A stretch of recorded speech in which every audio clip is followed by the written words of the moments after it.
If you are only a substitute teacher until something better comes along, you're doing it wrong. Substitute Teachers Lounge.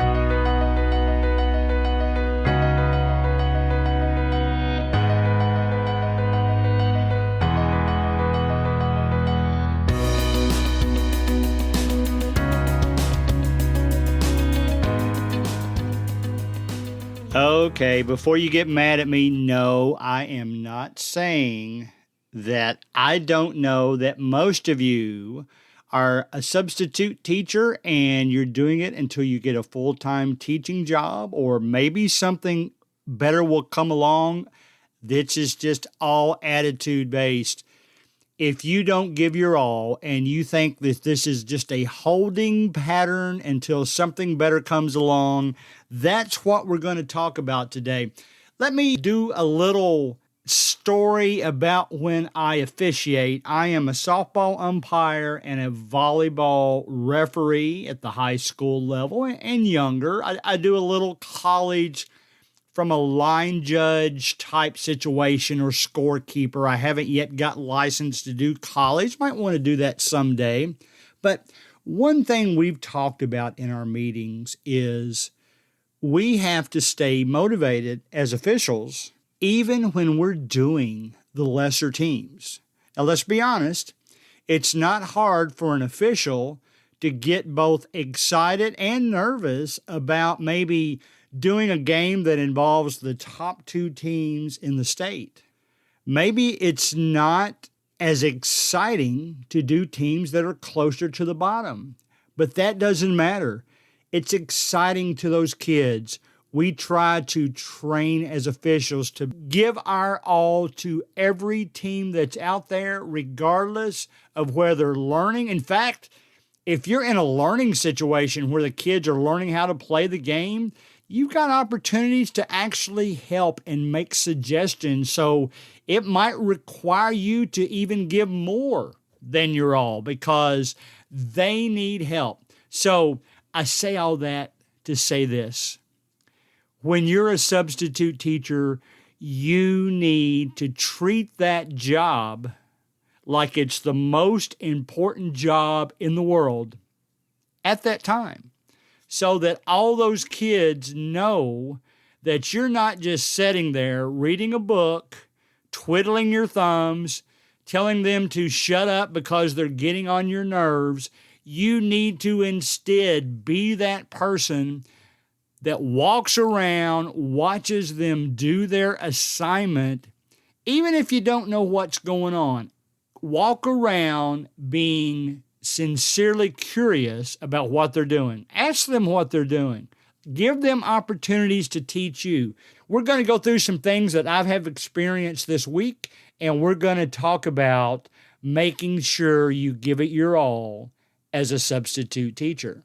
All right, I already have substitute teaching jobs booked through the end of December. I'm going to tell you how I did that.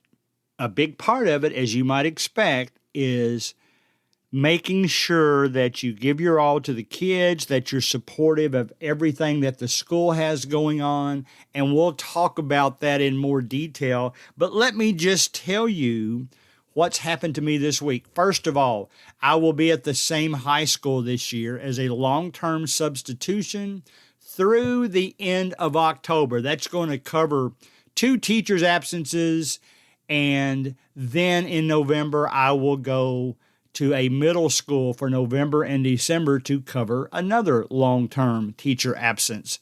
And to be honest, I didn't have to go out and seek those jobs. I'll tell you why they contacted me and set this up. Now, let me tell you an exciting thing I did this week.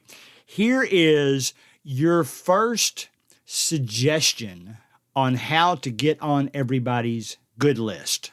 Now, granted, I'm retired 3 years from the corporate world. I basically was sitting around with not a whole lot to do. I stay busy. You know, I wrote the novel, Butterfly Swag.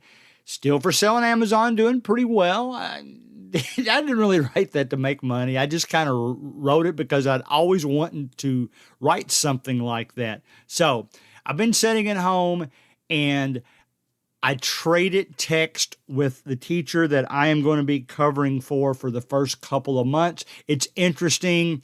The principal, I told the principal, actually the assistant principal, that the one that I had been in contact with, I said, listen, I want to do this job right. I want to get more familiar with the subject material because I haven't taught that subject a lot.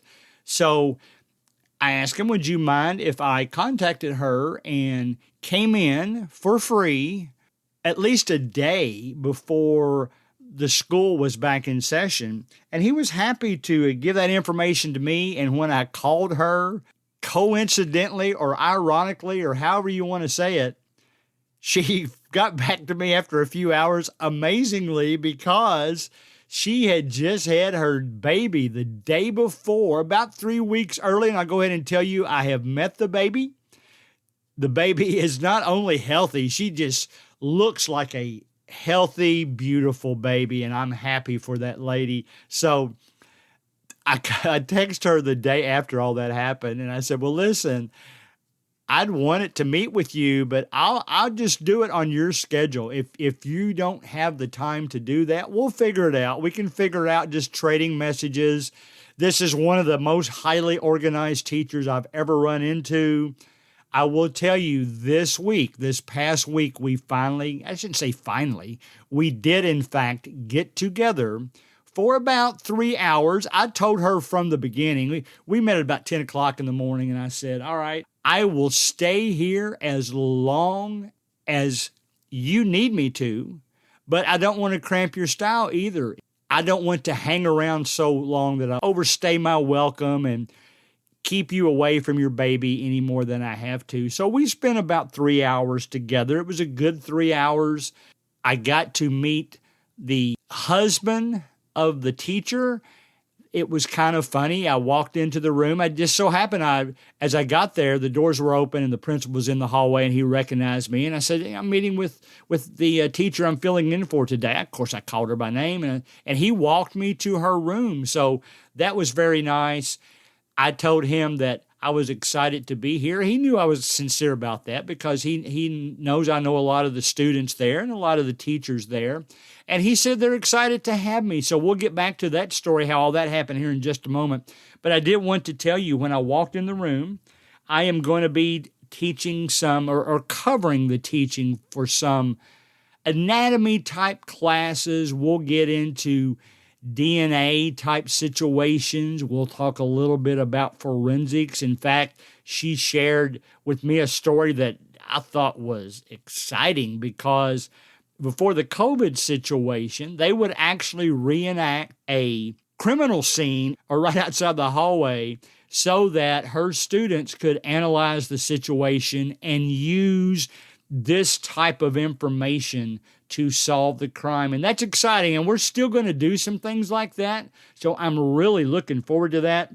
All of a sudden, my nervousness went away when I met this teacher because I realized that not only could I do this because she's so organized, but man, I'm going to have fun doing it. And that's what should be the case with every job. Yes, there's some substitute teaching situations that I've enjoyed more than others, but I've always had a good time with it, and this is going to be fun. In the high school, I'm going to be teaching, I think she's got one class of seniors that the subject is a little bit more intense, but these are all elective classes, so these seniors have had her before and have chosen this intense class. It is an elective. They didn't get it assigned to them. So it kind of creates a situation where all of the students want to be there. Now, I also have some freshmen for anatomy. It's called Human Body Systems. And in that case, they also chose the class as electives unless a counselor was working with a student and they had to pick one more class. They didn't have their schedule complete and they kind of got put in the class. That's an exception to the rule. But kind of a luxury to have an elective class where I'll just say maybe 90% of the students chose the class. They didn't get the class given to them. So that makes it more exciting. So I got to meet that whole family. The lady was already organized with binders. I took my laptop, she had her laptop, and she shared some files with me right there in the classroom. So I am excited. She shared with me some names of some students she'd had in the past that I already know, that I hope they come back for maybe their second or third class with her. If not, I'll see them in the hallway. I'll get to know them. She was an athlete. She, especially into dance when she was in high school a few years ago, and we talked a little bit about that and how I like to make friends with the students I teach from the standpoint of I also know them outside the classroom in the sports situation. So you can't be best friends with students, but you can be someone who they are comfortable talking to and sharing stories with that sometimes don't even involve what you've been talking about in the classroom. So let me tell you, first of all, how I got this job. Now, some of the process takes a little work. One thing that I did get from the corporate world that I used to work in is the ability to network and how to do it when you're looking for a job of some type or a project of some type. The reason I knew about this opening was because it was posted as a job, in fact, a full-time job, but the schools had the latitude of breaking it down into a few months at a time. So I made sure all my information was together. So that's the first thing. Make sure you've got all your information together. Don't do that haphazardly. Don't do it like this is a job you're just doing until you get something else. Put your all into that. Do the best you can on the test. Make sure your resume or vita or whatever you want to call it is put together professionally or at least in an organized fashion. To be honest, I didn't even attach my resume, but the application has so much detail on it. I made sure I didn't give them so much detail that it was boring or hard to read through, but I make sure they knew the important stuff. So all that was already loaded. So then after I filed the application and applied for the job, I knew of about 4 people at that school that had important jobs. 2 were teachers. One was an assistant in the office. One was an assistant that schedules the substitute teachers, all of whom had friended me as a Facebook friend from dealing with them in the past. So I just sent them a message, said, hey, I think this sounds interesting. Do you know anything about it? What kind of information could you give me? And then they shared the information, and they also said, I'll put in a good word for you with the principal. Now, the principals already knew me. They might have known my face more than my name. So that type of contacts always help. So if you have those, contact them.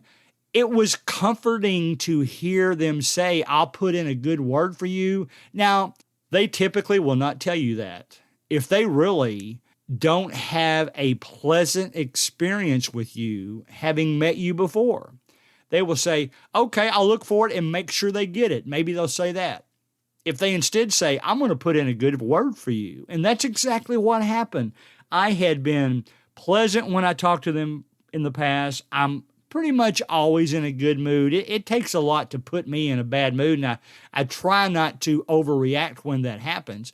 But it wasn't too long after that the assistant principal contacted me, and we got together, and I knew about the situation. I said, that sounds fine. He just flat said to me, we wanted to go ahead and call you several weeks in advance before somebody else called you. So it's important to get that reputation where there's multiple schools that are going to end up calling you.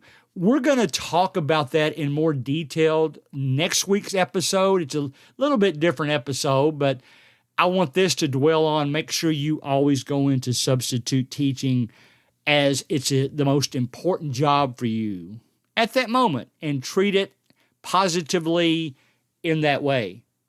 Really, only reason I got that reputation is because I try to be as helpful as I can to the students, to the teachers. I don't talk about other teachers to other teachers. I don't talk about other teachers to students. I don't talk about students to teachers for the most part, unless it has to do with the class. I don't have the gossipy or the this student doesn't have a chance type conversation. Every student has a chance, and that's the way we should all go into that. But because of that, I have several students that come up and talk to me all the time when they see me. I have several teachers that come up and talk to me when they see me. The teacher I'm filling in for in November, I've run into her sister in the grocery store, and they always seem excited to see me and talk to me.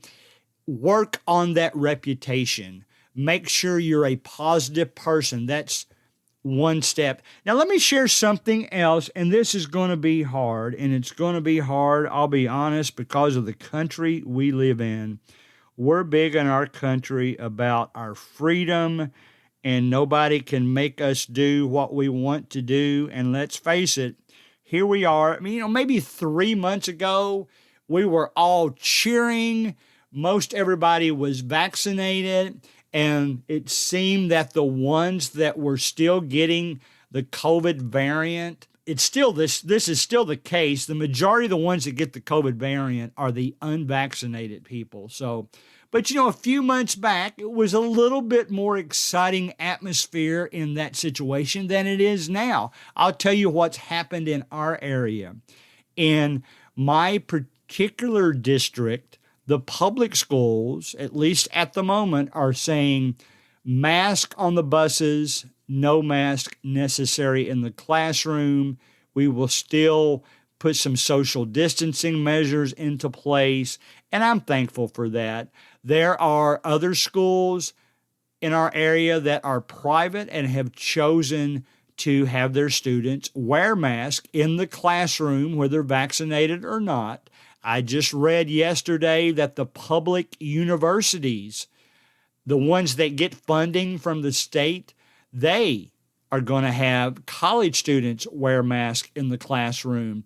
Now, the reason I'm bringing this up is you have rights, but be careful in that you don't want your rights to become something that you're so adamant about, it takes away from the job you're doing. I don't want to wear a mask. If the school tells me to do it, I'll do it. I'm concerned enough about people's health that I'm not going to refuse. I don't want it to happen. I will enforce it if it does happen. And I say all that to say this: you will have a better reputation with the teachers and with the administrators if you support, especially as a substitute teacher, if you support whatever decision that they have to make given their situation. So support that. Don't be one of those teachers that it seems like every time you think something has been done that makes you have to do something you really don't want to do, you go off about it. And that does give you a reputation. It's not a good one. Now, does that mean you're lesser than anybody else? Of course not. But the next time you're up for a substitute teacher role with another person, maybe it comes down to you two, and you have frequently expressed yourself in a negative way, and the other one has frequently expressed themselves in a positive way. Well, how do you think they're going to break the tie? Unless you just have a lot more experience than that other person, they're going to go with the one that creates a positive atmosphere in the school system. So I'll leave it at that. Just be as positive as you can be and support the process, support the administrators. Now, I know when the full-time teachers, they're kind of allowed to be a little bit more vocal. They do that behind closed doors. They do that in their meetings, and that's fine. Now, on the same, if an administrator asks you as a substitute teacher what's your feelings, well, be honest about that. But don't be a jerk about not wanting to support some kind of policy that the administration has had to put in place. So we're already about 21 minutes in, and I've really just talked about, I guess, 3 things. Always go into substitute teaching with a positive attitude and an on-hands attitude, whether you're really using this as a stepping stone to another job or not.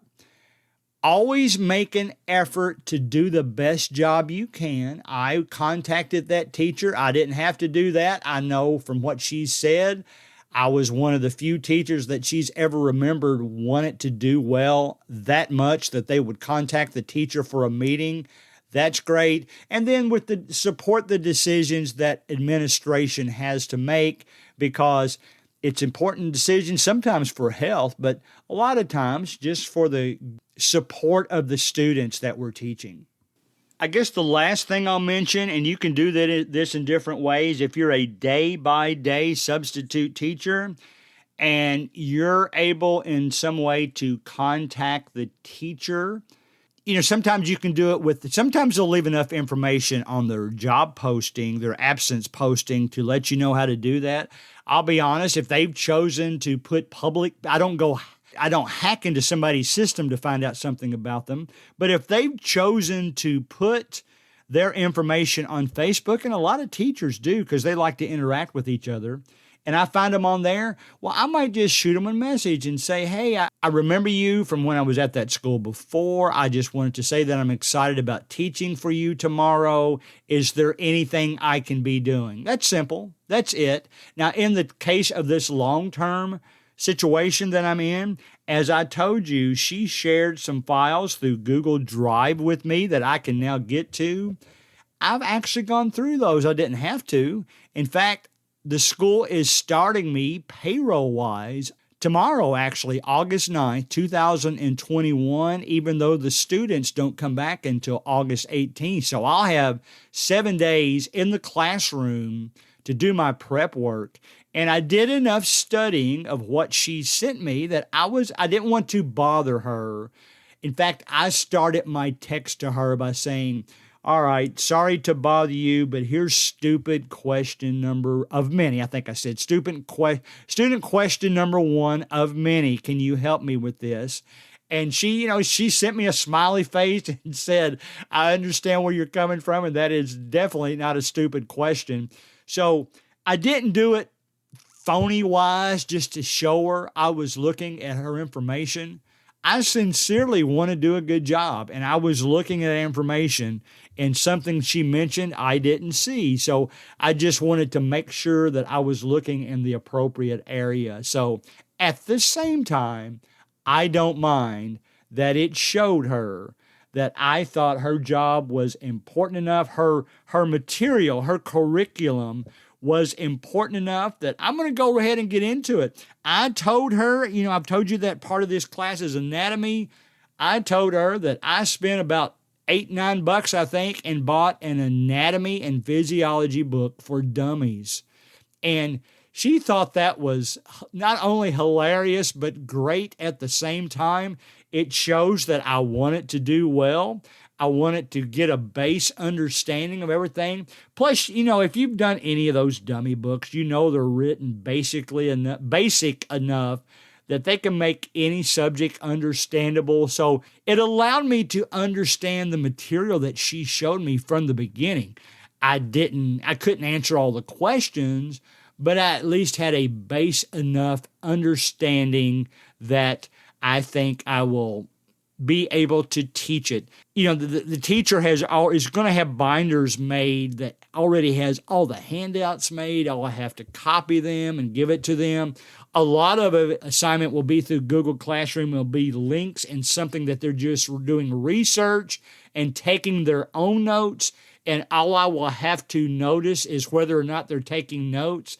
And again, I look for this to be strong classes because it's an elected class. It's classes that they've chosen to be into themselves. So I like that situation a lot. I'm looking forward to it. Bottom line is, guys, don't treat any substitute teacher job like it's just a stepping stone to something else or something to get you a little money before you move on to something else. Even if that's true. It's all right if that's true, but don't cause that to cause you to give a half-hearted effort at going through your substitute teaching responsibilities. make sure that when you go into the classroom, not from a hokey standpoint, but from a sincere standpoint, that you always do your best to help the students, to support the teachers and the administration, and you are going to have a great time and give a great effort towards your substitute teaching.